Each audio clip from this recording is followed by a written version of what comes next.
ভাই আমরা আসলে ইউটিউবে একটা ভিডিও দেখলাম আপনার, যে আপনি আসলে হিরো আলম রিয়ামণিকে ডিভোর্স দেওয়ার পরে আপনি অবশ্য আহ, তাকে বিয়ে করতে চাচ্ছেন। আসলে এটা কেন? আপনি কি ভাইরাল হওয়ার উদ্দেশ্যে, না অন্য কোনো উদ্দেশ্য আপনার আছে? একটু বলেন। তো প্রিয় দর্শক বন্ধুরা, আসসালামু আলাইকুম। আমি শিল্পী আব্দুল মজিদ। আর যে উদ্দেশ্যটা আপনি আসছেন, সেই উদ্দেশ্যের কথাটা আমি বলতেছি যে মাঝে মাঝে হিরো আলম একটা করে নাটক সাজায়। এই নাটকের জন্য আমি কথাটা বলছি আর কি, যে রিয়ামণির আমি বিয়ে করব। কারণ এই নাটকের কোনো শেষ নাই। এর আগে অনেক এমপিতে দাঁড়ায়, সে একটা নাটক করে। তো অনেকগুলো নাটক আপনারা তো সবাই জানেন। লাস্টে একটা নাটক সাজাইলো, তার বাবা মারা গেছে, আল্লাহ তাক বেহেশতবাসী করুক, আর আমরা সেটা দোয়া করি।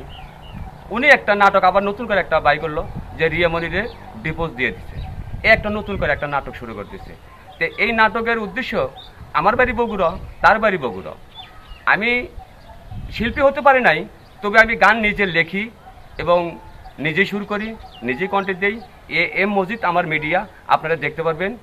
তো হিরো আলম হয়তো ফেমাস হয়েছে, হিরো আলমের সবাই চেনে, আমিও অত দূর পর্যন্ত হয়তো ফেমাস হতে পারি নাই। এই জন্য করে আমি বললাম যে হিরো আলম যদি রিয়ামণিরে ডিভোর্স দিয়েই থাকে, তা আমি বিয়ে করব।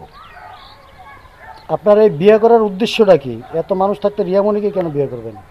রিয়ামণিরে, যেহেতু রিয়ামণিরে লিয়ে হিরো আলম একটা নাটক করতেছে, তো নাটকটা শেষ করে দেওয়ার জন্যই আমি এই প্রস্তাবটা রিয়ামণিরে দিয়েছি, যে রিয়ামণিরে আমি বিয়ে করব।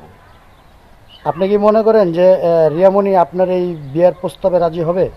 সে প্রস্তাবে রাজি হবে কি হবে না, তো দর্শক বন্ধুদের উদ্দেশ্যে আমি বলতে চাই, আপনারা যদি শেয়ার করেন এই ভিডিওটা, তো রিয়ামণির কাছে যাক, রিয়ামণি সে কি প্রস্তাব দেয়, তার পরবর্তীতে সেটা বোঝা যাবে।